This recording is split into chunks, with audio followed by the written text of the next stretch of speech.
Arya Wiraraja adalah nama seorang tokoh pada abad ke-13 Masehi di Jawa dan Madura. Dalam sejarah, ia dikenal sebagai pengatur siasat kerajaan Singosari. Kematian Kertanegara serta bangkitnya Dyah Wijaya dalam usaha penaklukan Kadiri tahun 1293 dan pendirian Kerajaan Majapahit.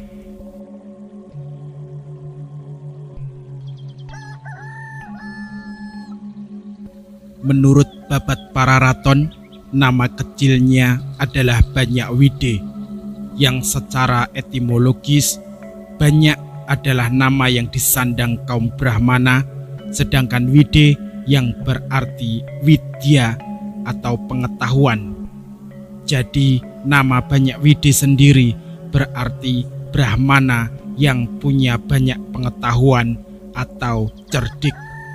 Hal ini kemudian sesuai dengan perjalanan karirnya. Tentang kelahiran Banyakwide, Babat Pararaton menyebutkan beberapa keterangan yang penting. Ada seorang hambanya Kertanegara, merupakan keturunan tertua di Nangka, bernama Banyakwide, yang kemudian bergelar Arya Wiraraja dan dijauhkan menjadi Adipati Sumenep, Madura Wetan. Dari keterangan ini dapat dinilai bahwa Arya Wiraraja dilahirkan di desa Nangka, namun daerah mana belum diketahui dengan jelas. Dikenal ada 3 versi tentang kelahiran Arya Wiraraja. Versi pertama, penulis Sumenep bahwa ia dilahirkan di desa Karangnangkan, Kecamatan Ruberu, Kabupaten Sumenep. Versi kedua, tradisional Bali, di mana menurut Babat Manik Angkeran, Arya Wiraraja dilahirkan di desa Besakeh, Rendang, Karangasem, Kecamatan Rendang, Kabupaten Karangasem, Bali. Ketiga, menurut Mansur Hidayat, seorang penulis sejarah Lumajang, bahwa Arya Wiraraja dilahirkan di Dusun Nangkaan, Desa Ranupakis, Kecamatan Klakah, Kabupaten Lumajang. Hal ini berdasarkan analisanya, di mana Pararaton tentang pemindahan Arya Wiraraja ke Songenep dalam rangka dinohken, yang berarti dijauhkan, sehingga dimungkinkan ia bukan berasal dari Madura.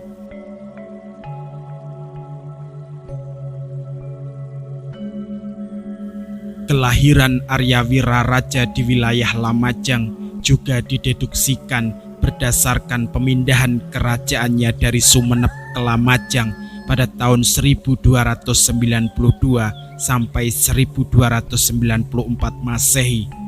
Sebagai seorang politisi ulung, tampaknya Arya Wiraraja sudah mengenal betul daerah Lamajang. Demikian pun di sekitar Dusun Nangkaan ini terdapat sebuah situs besar yang pernah digali tim Balai Arkeologi Yogyakarta pada tahun 2007, di mana situs ini dimungkinkan adalah pemukiman dengan kompleks peribadatannya. Tentang kelahiran Arya Wiraraja, dia diperkirakan lahir pada tahun 1232 Masehi, karena dalam Babat Pararaton dinyatakan ketika terjadi ekspedisi Pamalayu, ia berusia sekitar 43 tahun dan menjadi Adipati Sumenep pada usia 37 tahun. Dalam perjalanan politik selanjutnya, nama Banyakwide atau Arya Wiraraja lebih mencuat dalam sejarah politik di Kerajaan Singosari.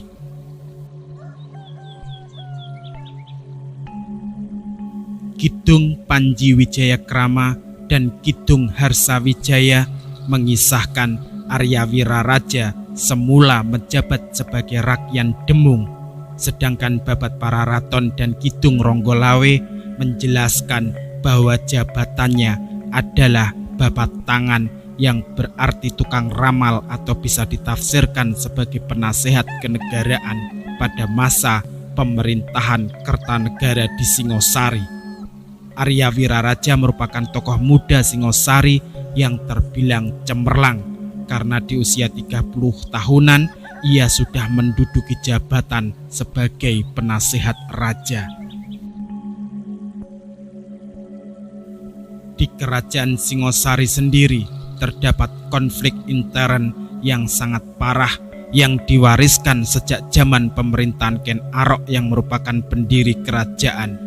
Ada dua wangsa yang bertentangan ketika itu, yaitu wangsa Rajasa keturunan Ken Dedes dengan Ken Arok dan wangsa Sinelir keturunan Ken Dedes dengan Tunggul Ametung. Arya Wiraraja di sini termasuk seorang pendukung wangsa Rajasa karena dia telah merupakan seorang murid politik dari Narasingamurti. Dalam perkembangan politik, sepeninggal Raja Wisnuwardana yang kemudian digantikan oleh Raja Kertanegara pada tahun 1269 Masehi, di mana raja ini mempunyai kebijakan politik untuk menundukkan kerajaan sekitar yang akan meluaskan wilayahnya ke Jawa dan Sumatera. Dalam politik internnya, Raja Kertanegara kurang menyukai peran wangsa Rajasa dan kemudian menyingkirkannya, baik diturunkan pangkatnya seperti pendeta Santasmerti dari pendeta kerajaan menyingkir ke pegunungan, Patih Empu Raganata dari Patih ke Jaksa, maupun Tumenggung Wirakerti. Sedangkan Banyak Wide atau Arya Wiraraja dinaikkan pangkatnya, namun dipindahkan dari jauh pusat kerajaan menjadi adipati di Songenep. Pemindahan besar-besaran ini terjadi pada tahun 1269 Masehi, di mana Banyak Wide kemudian memperoleh gelar Arya Wiraraja yang berarti pemimpin yang berani. Namun penurunan pangkat dan pemindahan ini tidak menjadikan wangsa Rajasa tercerai-berai. Mantan Patih Raganata merupakan penasihat utama yang mengamati keadaan di ibu kota, sedangkan Arya Wiraraja bertugas memantau perkembangan dari luar. Secara berlahan-lahan, Arya Wiraraja membangun Kadipaten Sumenep menjadi sebuah pelabuhan dagang yang penting, sehingga menimbulkan kemajuan besar bagi perekonomian daerah ini yang sangat tandus. Hubungan perdagangan yang besar ini menyebabkan Arya Wiraraja banyak mendapatkan hubungan dengan negeri asing seperti Kekaisaran Mongol.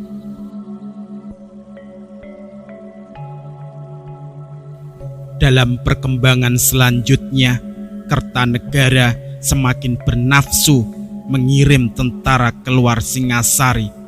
Misalnya pada tahun 1275 mengirim ekspedisi Pamalayu, di mana pasukan Singosari berusaha menundukkan kerajaan Melayu Dharmasraya dan kemudian menolak untuk mengakui kemaharajaan Mongol Tartar di tanah Jawa.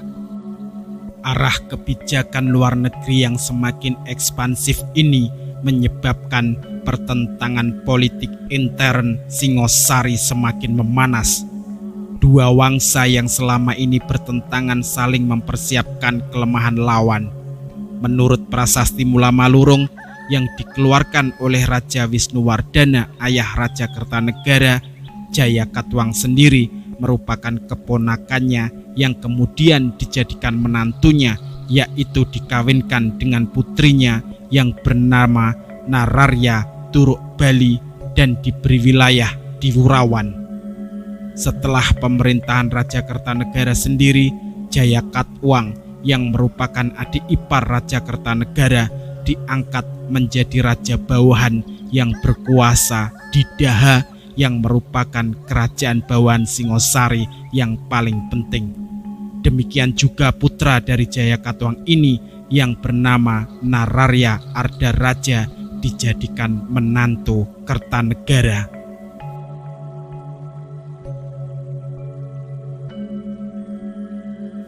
Ketika kerajaan Singosari masih dalam suasana pertentangan melawan kerajaan Mongol Tartar, pada tahun 1292 Masehi terjadi kudeta berdarah yang menewaskan Raja Kertanegara.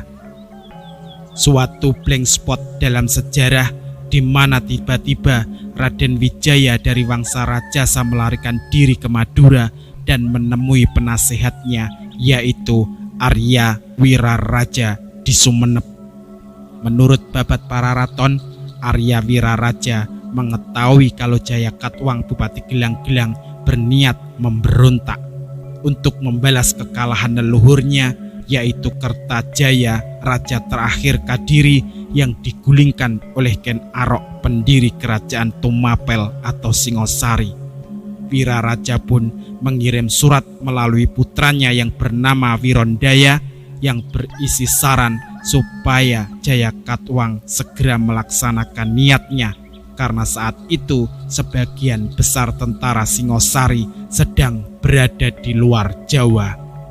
Tetapi dalam buku sejarah terbaru karangan Mansur Hidayat dimungkinkan bahwa Jayakatwang yang merupakan orang terdekat Raja Kertanegara merupakan korban politik dari lawan-lawannya, yaitu Wangsa Rajasa, yang kemudian gagal mengambil alih kerajaan dan kemudian memanfaatkan kedatangan pasukan asing Mongol Tartar menyerang tanah Jawa.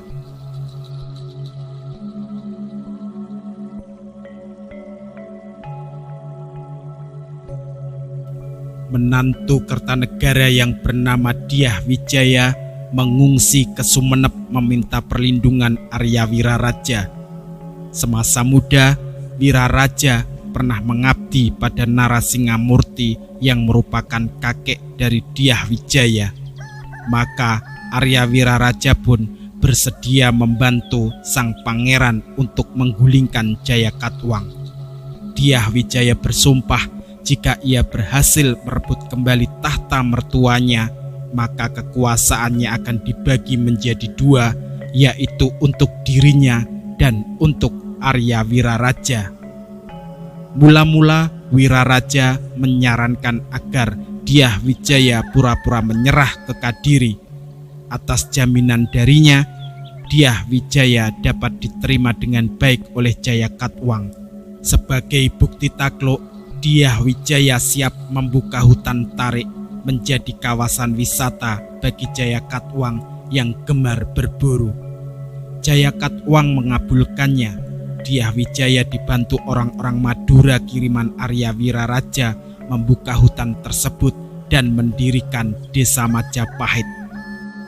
Pada tahun 1293 datang tentara Mongol untuk menghukum Kertanegara yang berani menyakiti utusan Kublai Khan tahun 1289. Dyah Wijaya selaku ahli waris Kertanegara siap menyerahkan diri asalkan dia terlebih dahulu dibantu memerdekakan diri dari Jayakatwang.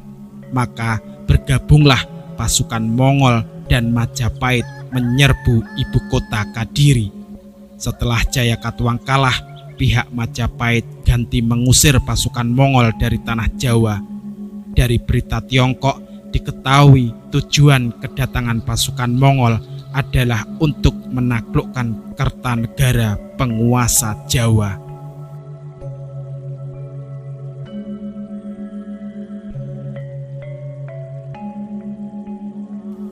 Dyah Wijaya menjadi raja pertama Majapahit yang merdeka tahun 1293.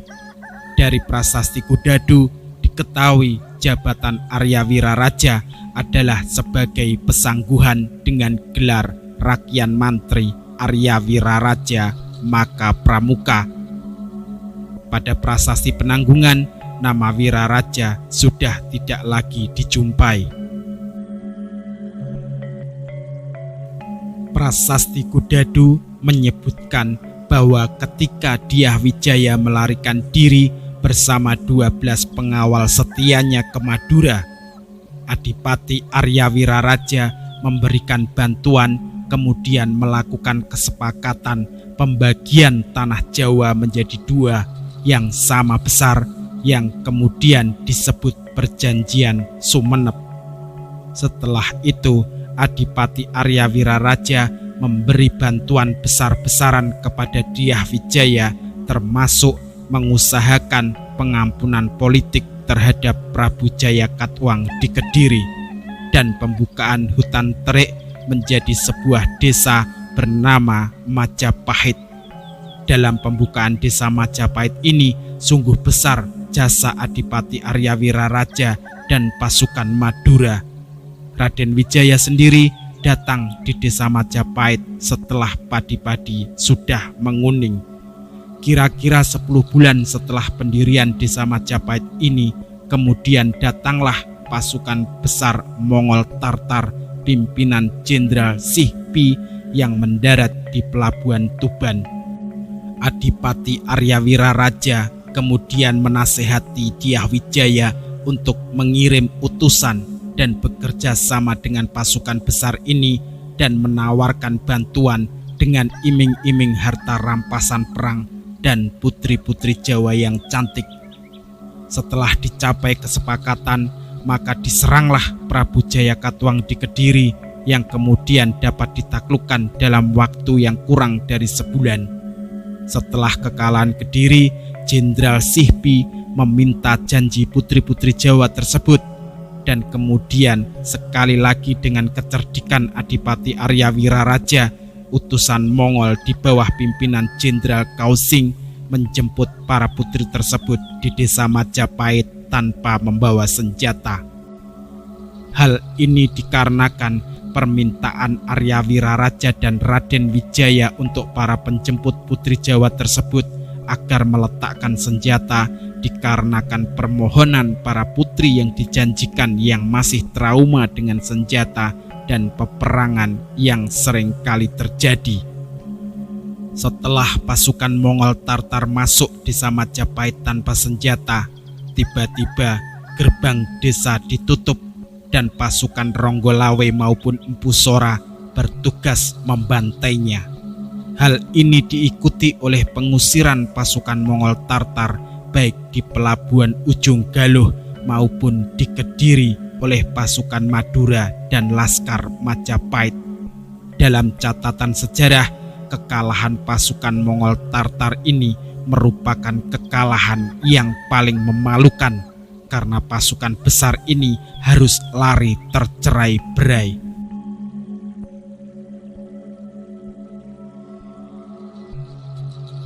Setelah setahun pengusiran pasukan Mongol Tartar, menurut Kidung Harsawijaya, sesuai dengan Perjanjian Sumenep, tepatnya pada tanggal 10 November 1293 Masehi, Dyah Wijaya diangkat menjadi Raja Majapahit yang wilayahnya meliputi wilayah-wilayah Malang bekas Kerajaan Singosari, Pasuruan, dan wilayah-wilayah di bagian barat. Sedangkan di wilayah timur berdiri Kerajaan Lamajang Tigang Juru yang dipimpin oleh Arya Wiraraja yang kemudian dalam dongeng rakyat Lumajang disebut sebagai Prabu Menak Koncar I. Kerajaan Lamajang Tigang Juru ini sendiri menguasai wilayah seperti Madura, Lamajang, Patukangan atau Panarukan, dan Blambangan. Dari pembagian bekas Kerajaan Singosari ini, kemudian kita mengenal adanya dua budaya yang berbeda di Provinsi Jawa Timur, di mana bekas Kerajaan Majapahit dikenal mempunyai budaya Mataraman, sedang bekas wilayah Kerajaan Lamajang Tigang Juru dikenal dengan budaya Pendalungan, campuran Jawa dan Madura yang berada di kawasan Tapal Kuda sekarang ini. Prabu Menak Koncar I atau Arya Wiraraja ini berkuasa dari tahun 1293 sampai 1316 Masehi. Dalam versi lain disebutkan pada tahun 1295 salah satu putra Wiraraja yang bernama Ranggalawe melakukan pemberontakan dan menemui kematiannya. Peristiwa itu membuat Wiraraja sakit hati dan mengundurkan diri dari jabatannya. Dia lalu menuntut janji kepada Dyah Wijaya, yaitu setengah wilayah Majapahit. Raden Wijaya mengabulkannya. Wiraraja akhirnya mendapatkan Majapahit sebelah timur dengan ibu kota di Lumajang.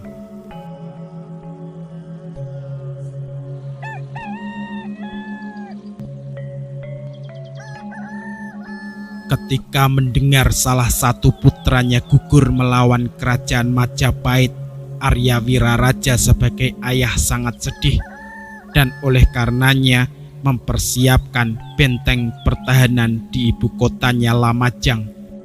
Ibu kotanya itu bernama Arnon dan sekarang dikenal sebagai situs Biting yang berada dalam wilayah desa bernama Kutorenon. Kutorenon sendiri dalam bahasa Jawa kuno berarti Kuto itu artinya kota berbenteng dan Renon berasal dari kata renu artinya marah. Jadi Kutorenon merupakan kota yang dibangun karena amarah.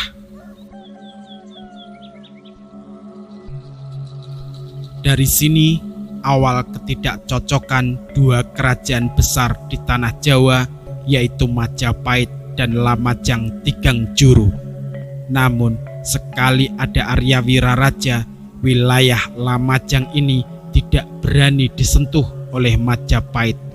Arya Wiraraja atau Prabu Menak Kocar I meninggal dan diperabukan di kota Arnon, dan sekarang tempat ini dikenal sebagai makam atau petilasan Arya Wiraraja di Dusun Biting, Desa Kutorenon, Kecamatan Sukodono, Kabupaten Lumajang. Setelah Arya Wiraraja meninggal pada tahun 1316 Masehi, para raton menyebutkan pada tahun 1316 terjadi pemberontakan Nambi di Lumajang terhadap Jayanegara, raja kedua Majapahit. Kidung Sorandoka mengisahkan pemberontakan tersebut terjadi setelah kematian ayah Nambi yang bernama Pranaraja. Sedangkan para raton dan Kidung Harsawijaya menyebut Nambi adalah putra Arya Wiraraja. Menurut Prasasti Kudadu, Pranaraja tidak sama dengan Arya Wiraraja. Menurut analisis Slamet Muljana menggunakan bukti Prasasti Kudadu dan Prasasti Penanggungan dalam bukunya Nagara Kertagama dan tafsir sejarahnya tahun 1979, Wiraraja lebih tepat sebagai ayah Ronggolawe daripada ayah Nambi. Menurut analisis Mansur Hidayat, salah seorang penulis, Arya Wiraraja dan Kerajaan Lamajang Tigang Juru, bahwa istilah pemberontakan semestinya diganti karena pada masa tersebut Nambi difitnah dan tidak pernah mau memberontak.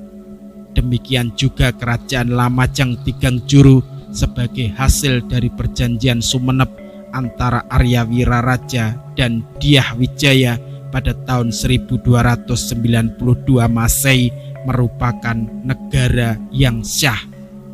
Jadi penyerangan Majapahit ke Lamajang sepeninggal Arya Wiraraja yang sangat disegani adalah ekspansi yang kemudian menimbulkan perlawanan terus-menerus. Setelah kejatuhan Lamajang pada tahun 1316 Masehi telah menyebabkan perlawanan di kota-kota pelabuhannya seperti Sadeng dan Patukangan atau Panarukan yang kemudian dikenal sebagai Perang Sadeng dan Keta.